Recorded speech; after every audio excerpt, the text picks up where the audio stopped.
Now picture this, another negative test, another wave of disappointment. Your heart races, your mind spins. The what if starts to flood in. If this sounds familiar, if the stress of infertility feels overwhelming, let's talk about this. Hello and a warm welcome to my podcast show, Your Fertility Counselor. I'm your host, Tanja Fessler, and together we will dive into all things fertility, offering support, expert insights, and practical evidence-based advice for anyone navigating their fertility journey. So grab a cup of tea and make yourself comfortable. Let's get started.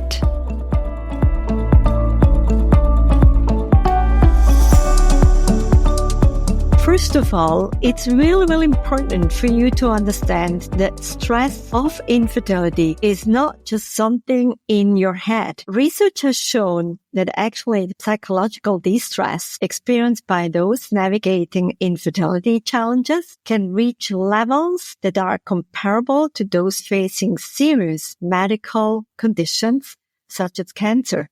This underscores the very real and significant emotional burden that infertility carries.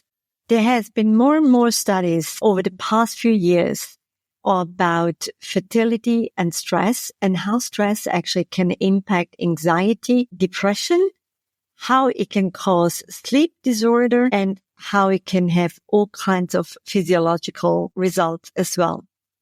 So it is something that doctors are taking more serious, and all around actually are really looking more into it to see like what else can be done to alleviate the stress that is being caused by infertility.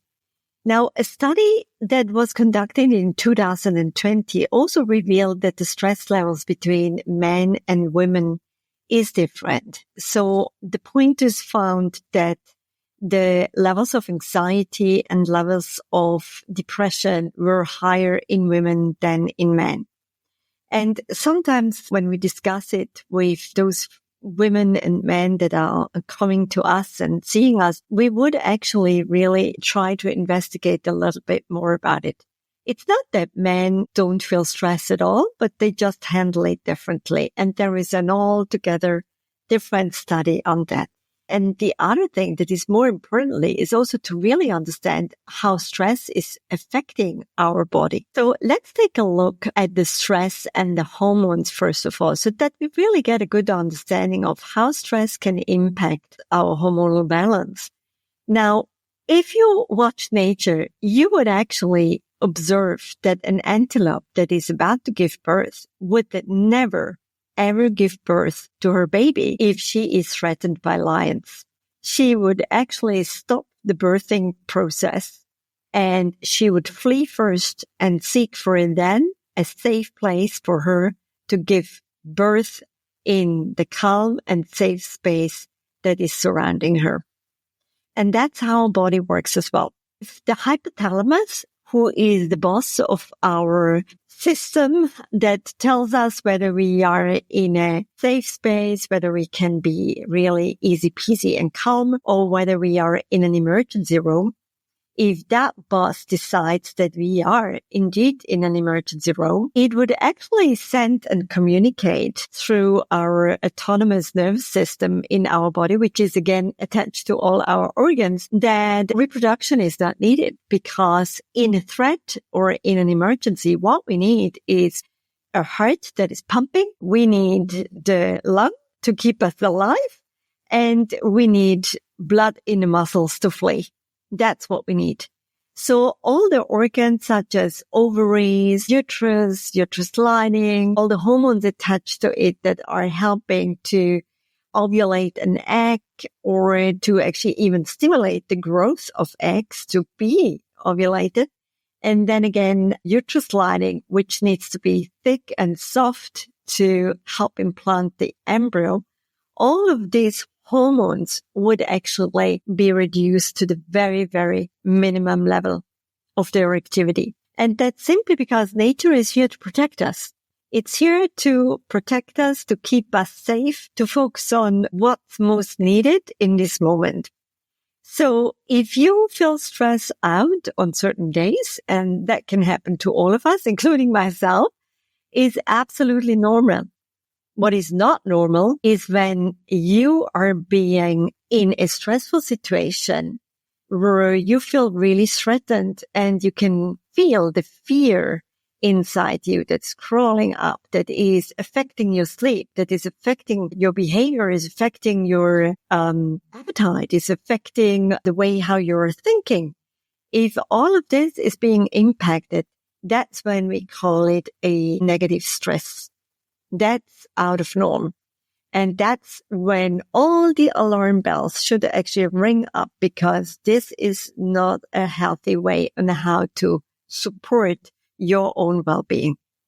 And this is all what I care about. I highly, highly care about your well-being, especially when you are trying to get pregnant. All what I want for you was to feel calm and safe, and that you feel that you are in a good space with your mind as well as with your heart. These two, they need to be synchronized and they need to be connected so that it feels that you are aligned. So it's really about talking this alignment. This is absolutely key. Now, some of the techniques that I have been using for myself, whether or not it's fertility related, which has really helped me a lot, is breathing. We will dive into this in a next session. Breathing has been absolutely gold. So if you happen to be in a place where there is a breath workshop coming up nearby you, or whether you can actually sign up for an online training or an online workshop for the right type of breathing, I can highly, highly recommend for you to pursue that. There is a lot of evidence-based research about breathing and lots of benefits attached to that. It's also for people with all kinds of anxiety disorders or depression or insomnia. Another one that is really very helpful is mindfulness. Of course, we have heard mindfulness a lot, and I can totally understand if you are going like, I've heard enough of mindfulness. Yes, totally understand. But it's really about like being mindful in small ways, in practical ways. I'm a very practical person. I don't like to run down the theory and then not knowing like, how can I now apply that to my life? I really like to have very practical things. So mindfulness is best being practiced by small habits that you are doing anyway. So think about what are the daily habits that you are doing basically on automatic kind of like feature. One of them would be like getting out of bed. So when you get out of bed, why not just placing both of your feet flat down on earth and then mindfully connect? It's the first step that you do out of your bed in the morning.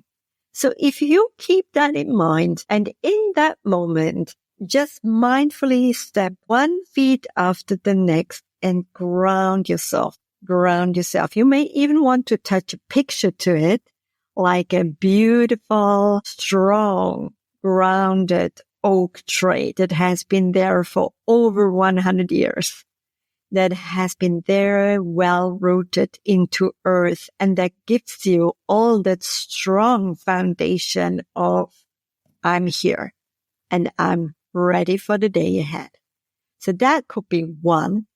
Another one mindful thought could be like, while your cup of coffee or cup of tea is filling up, just take the moment to do 5 deep breaths. So this could be another way. Or when you are brushing your teeth, which is one of the things that we are doing automatically anyway every day. So this could be another moment of how maybe to work with a beautiful affirmation that is patched on your bathroom mirror, and then read that maybe 2-3 times until it really sinks in, and just embrace it.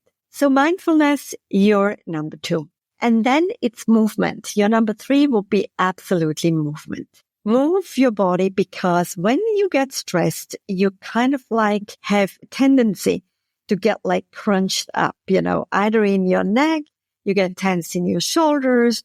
So first of all, when you leave home and you're walking to your bus station, MRT station, or wherever you're going to the parking, or maybe you are the lucky one who can actually walk to the office or to work, just roll your shoulders up all the way to your ears and then roll it back. Like get your shoulder blades together, get them work out.